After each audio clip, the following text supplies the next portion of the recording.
di dalam tim itu, apalagi tim elit lah, kan ada pemain-pemain yang merasa bintang. Nah, Bang Nil sendiri bagaimana, punya trik sendiri nggak untuk? Catatan saya adalah sebenarnya sepak bola itu kalau kita mau bisa. Kalau kita mau bisa, dan kalau kita bekerjasama dengan bagus dan konsentrasi untuk menciptakan tim bisa. Contohnya di Piala AFF itu yang 2012 itu, sebenarnya kan kita nggak dianggap. Nggak dianggap. Nggak dianggap, bahkan orang mencibir kita. Ini bukan tim nasional sebenarnya.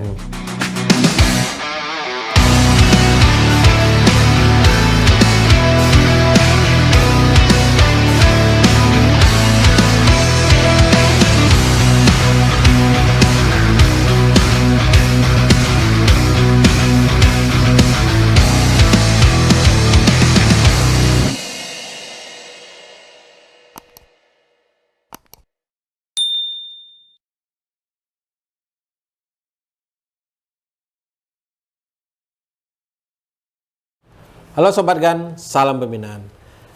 Kita lanjutkan bincang-bincang kita dengan Coach Nil Meizer. Sekarang beliau berlisensi A Pro yang didapatkan pada tahun 2019 kalau nggak salah. Oke, Bang Nil.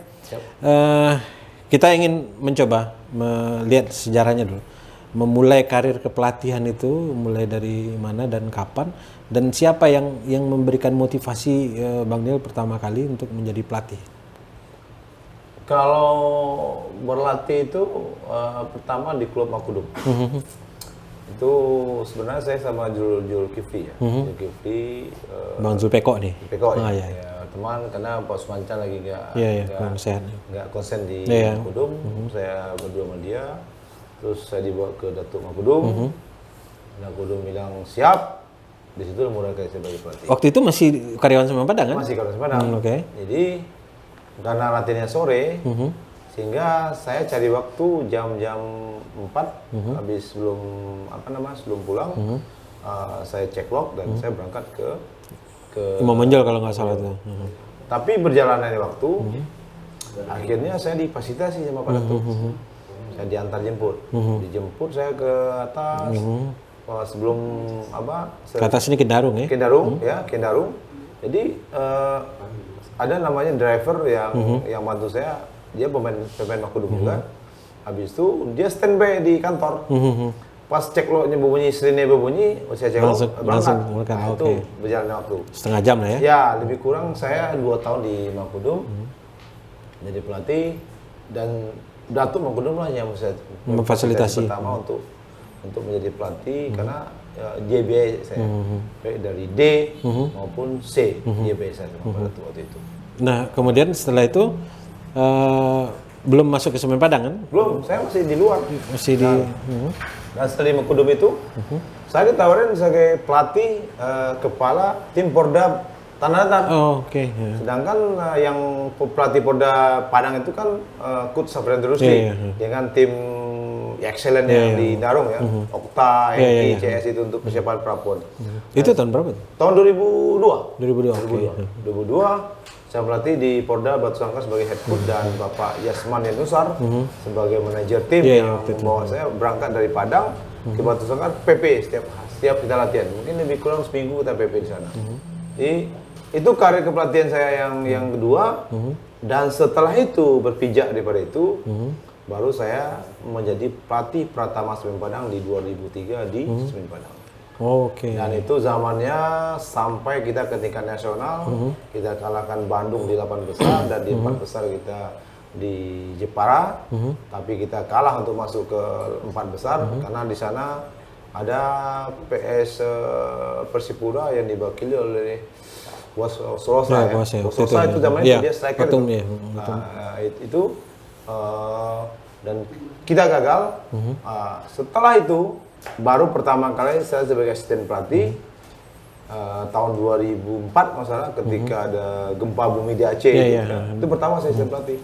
Saya asisten pelatih Safriandri Rusdi di Semen Padang. Senior. Ya. Dan itu saya menjadi asisten pelatih selama 5 tahun dengan pelatih yang beda. Dan di tahun setelah saya jadi asisten pelatihnya Acan Yuri, kita lolos dari kita lolos ke Liga Super. Super. Liga Super 2009. Saya satunya menjadi pelatih kepala Semen Padang di Liga Super. Itu waktu itu kalau nggak salah sebelumnya di divisi utama mainnya di Sawalunto ya kan? Di Sijunjung ya? Yang Sijunjung tuh udah Bang Nil yang itu tuh. Iya, asisten pelatih saya. Asisten pelatih. Nah, setelah itu baru melalang buana lah kemana-mana setelah itu kan. Ke dari Semen Padang ke Persela Lamongan pernah ini segala macam. Apa yang menurut Bang Nil suka dukanya untuk melatih tim-tim yang kan mulai dari bawah itu? Ya, mulai dari bawah. Saya dari asisten pelatih, terakhir Semen Padang, habis Semen Padang saya melatih tim nasional di Pertirakabo dulu, Pertirakabo, Lamongan, terakhir hari ini di Dewa United.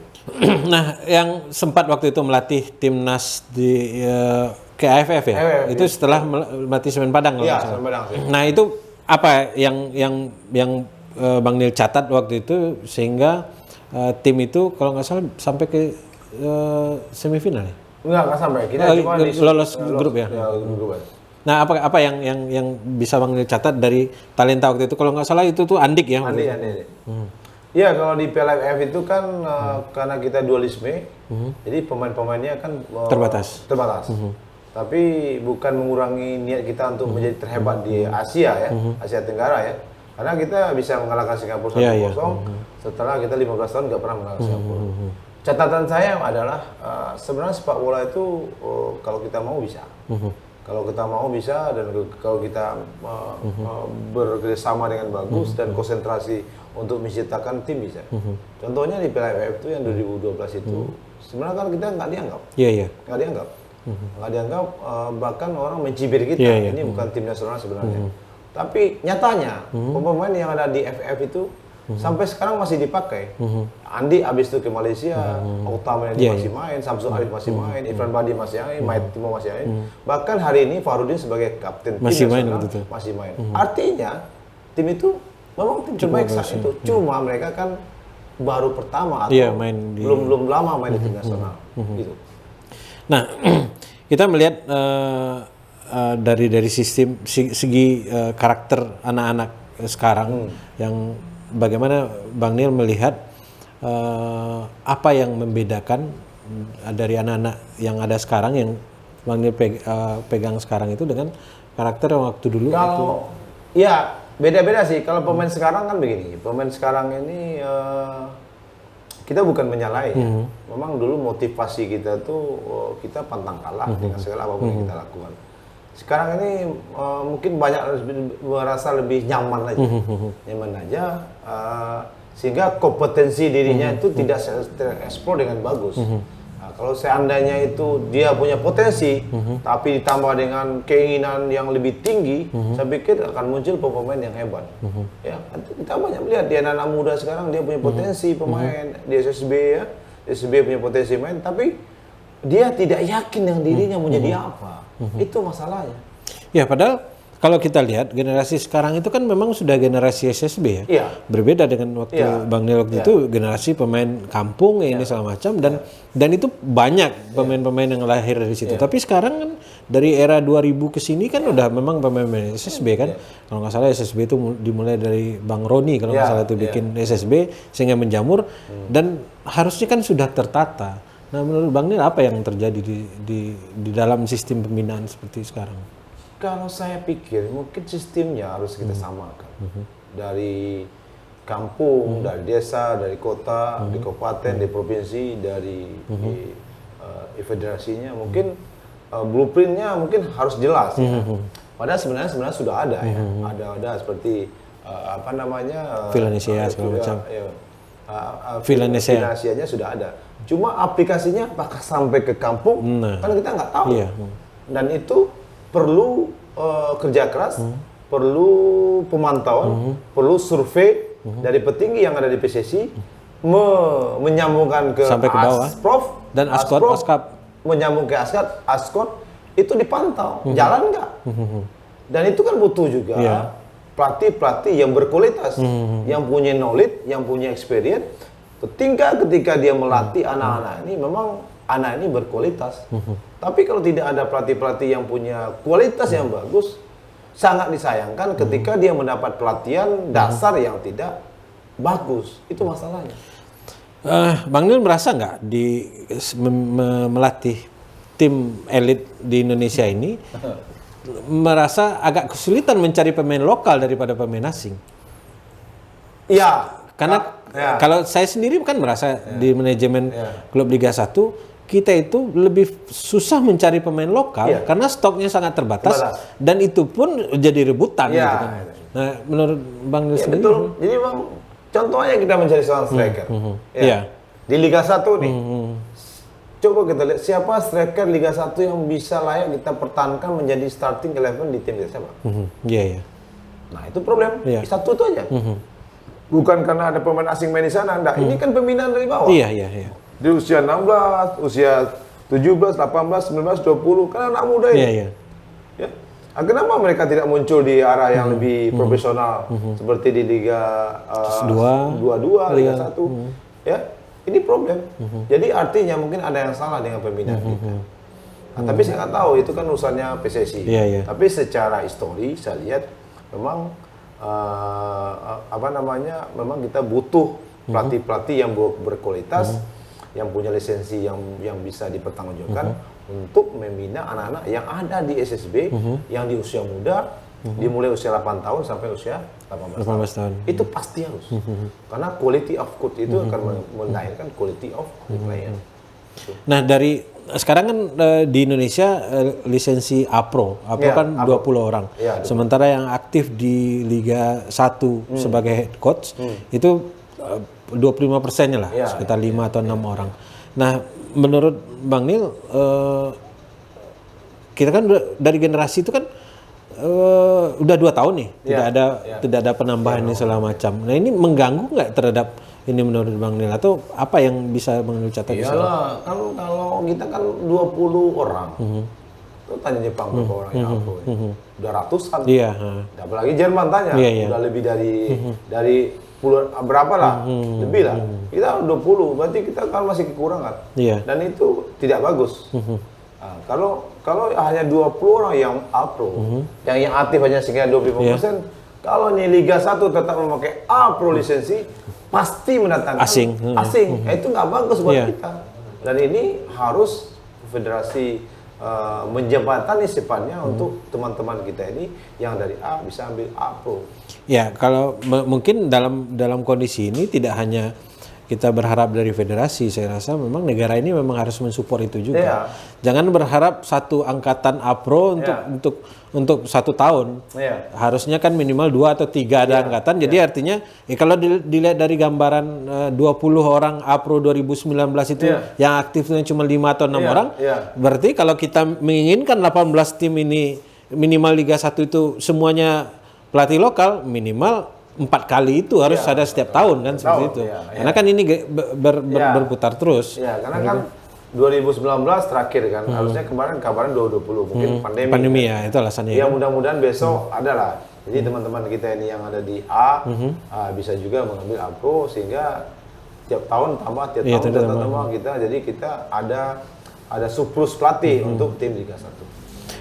Dan tidak hanya lisensi kepelatihan yang didapat baru, tapi upgrading dari pola latihan dan pola permainan juga perlu. Karena pelatih itu kan dituntut untuk mempunyai ilmu yang bagus. Knowledge-nya harus ada, experience-nya ada, attitude-nya juga ada. Dan dia harus mengali top modern football sekarang ini seperti apa. Dan dia harus banyak reading, membaca, melihat situasi-situasi bagaimana pertandingan sepak bola di internasional yang levelnya di high level, dilihat. Kalau tidak bisa kita upgrade, tidak bisa kita. Apa yang harus kita lakukan pelatih itu kalau kita melihat pertandingan internasional? Dan pelatih juga harus sering berdiskusi dan mengupgrade ilmunya dengan metode baru. Ya, karena seperti inilah. Dengan keluarnya aturan bahwa membolehkan tendangan gawang tidak harus keluar kotak penalti, itu merubah pola permainan. Kalau yang saya lihat, Bang Nil merasakan nggak itu? Iya. Karena kan sekarang sudah main build up dari kiper ini segala macam udah sangat ini, sehingga saya nggak tahu kalau secara teknisnya benar atau tidak, sudah berkembang lagi pola 3 back sejajar di belakang. Itu akibat ada aturan baru yang pemain tendangan gawang itu tidak perlu keluar ini. Iya. Karena kita ingat juga dulu waktu 90 Harus keluar gawang. terakhir kickback pas Ya, tidak boleh belakang. tidak boleh ditangkap kiper kan berubah, nggak ada lagi libero kan, sehingga pemain-pemain yang berkarakter libero harus mengganti ininya. Nah, yang begini-begini kan pelatih kita harus upgrade. Iya. Dan ini harus diajarkan, Diaplikasikan, ya. diajarkan kepada pelatih-pelatih dari level bawah dari C, sehingga akan mengupgrade semuanya gitu. Itu yang saya bilang. Jadi sebenarnya yang dari atas itu, kalau sudah mempunyai ilmu yang bagus, itu harus turunannya juga bagus. Jangan diam di atas saja. Kan itu berlaku sama sampai ke bawah. Kalau peraturannya berubah kan pasti berubah. Dulu kan goalkeeper boleh nangkap bola. Setelah itu goalkeeper tidak boleh menangkap bola. Iya. Tapi itu kan harus turun di bawah. Iya. Pola latihannya juga harus berbeda. Dan orang-orangnya harus pelatih harus di-upgrade lagi. Di kucing lagi. Iya. Gitu. Nah, itu yang harus kita mengerti, dan mungkin ini yang harus teman-teman pelatih harus saling berdiskusi antara satu dengan yang lain. Termasuk misalnya perubahan aturan tentang offset. Iya. Kalau dulu offset tidak, yang menerima pun offset itu dianggap offset. Sekarang kan nggak, diterima dulu baru dianggap offset. Dan itu kan merubah pola permainan, pola ini segala macam.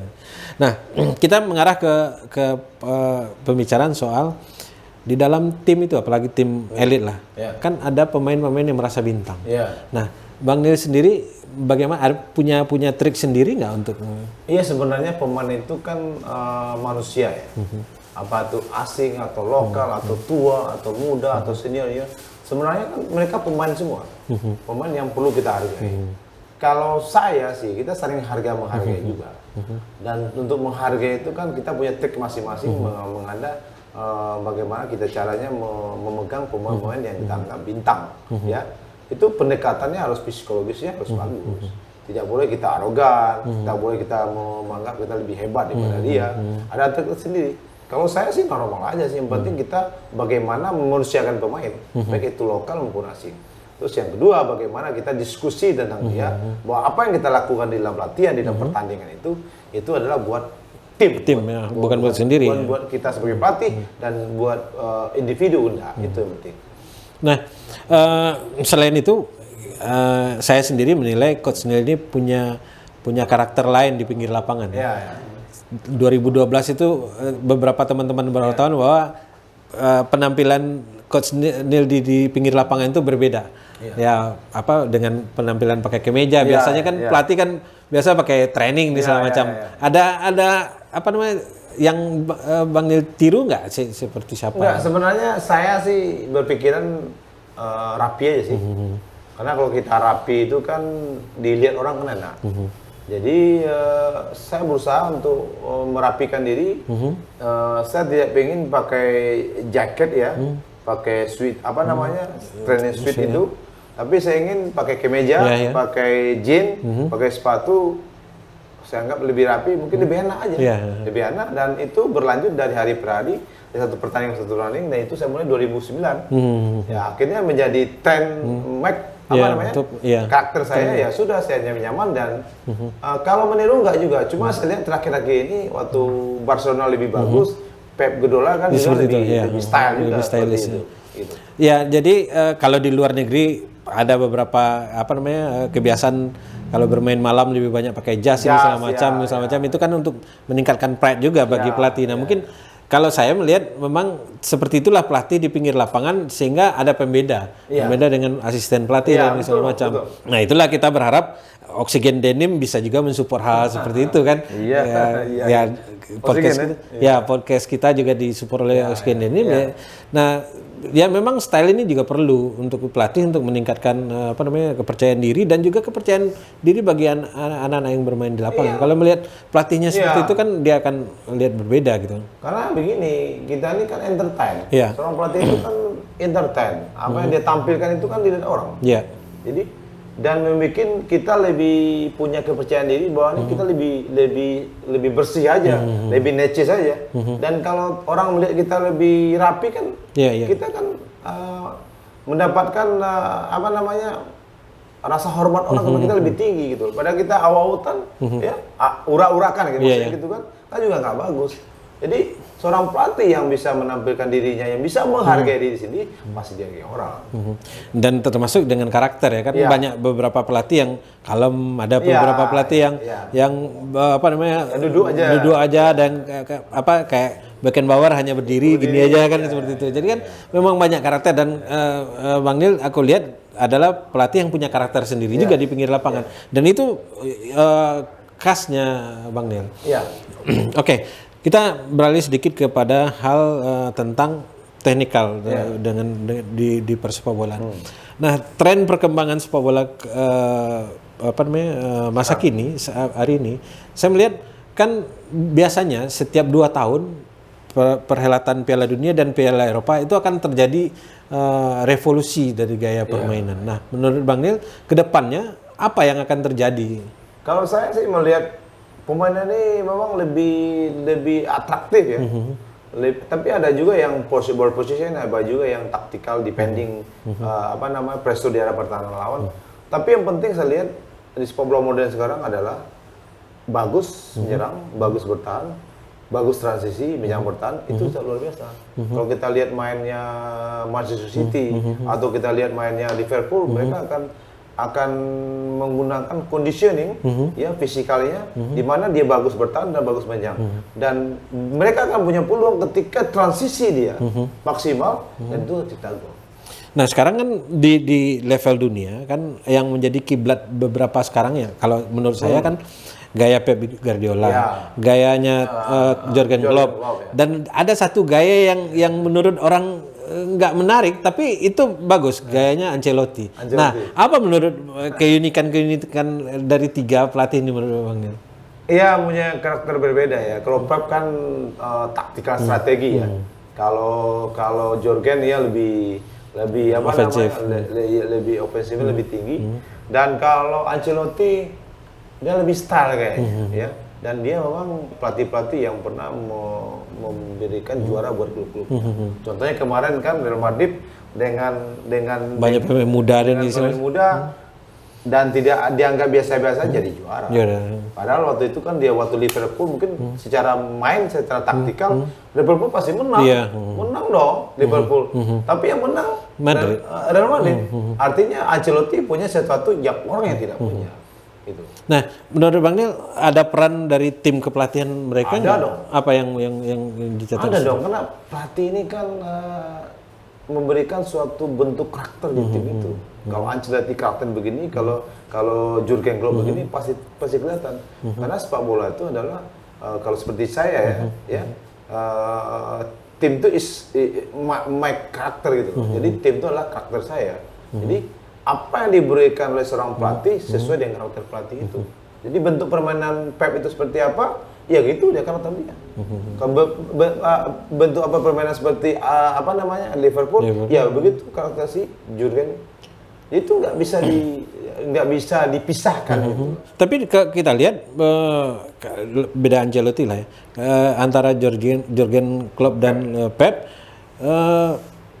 dalam perekrutan pemain tetap bagaimana? Kalau saya menilai adalah dua pelatih ini tidak pakem dengan apa yang dia inginkan. Tapi ketika pemain ada baru masuk, dia akan merubah style. Contohnya Pep yang sebelumnya tidak punya striker, sekarang sudah punya striker, kan akan merubah pola permainan. Kalau mereka kan dia punya segala-galanya. Dia punya uang, dia sebagai manajer tim, langsung ke pelatih aja. Dia mendesain berapa budget untuk pemain ini dia aja. Jadi ketika pemain yang diharapkan itu datang, dia bisa merubah suasana di tim itu. Tapi pakem dia pasti ada dong. Cuma kalau dia nggak dapat, dia akan cari yang lain sesuai dengan keinginan dia.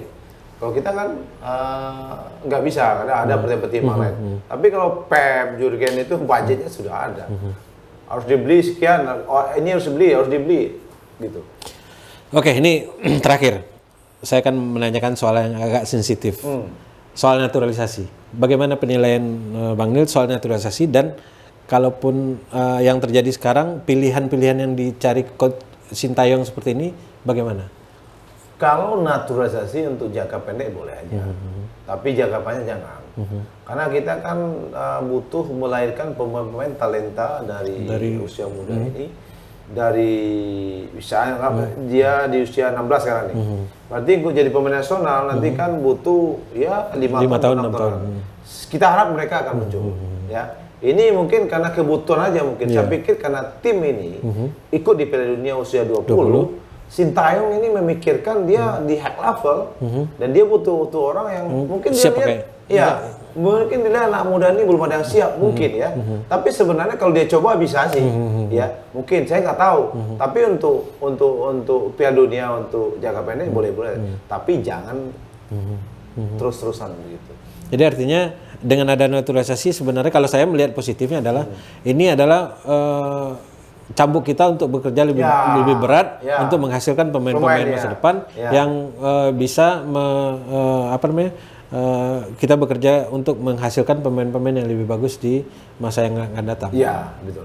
Sehingga kenapa yang dicari adalah kalau senior kan pemain belakang, kemudian saya nggak tahu yang U20 sekarang ini yang posisinya seperti apa, tapi kita melihat memang ini adalah untuk meningkatkan level kita pada saat ini. Saat ini, karena kalau Piala Dunia ini kan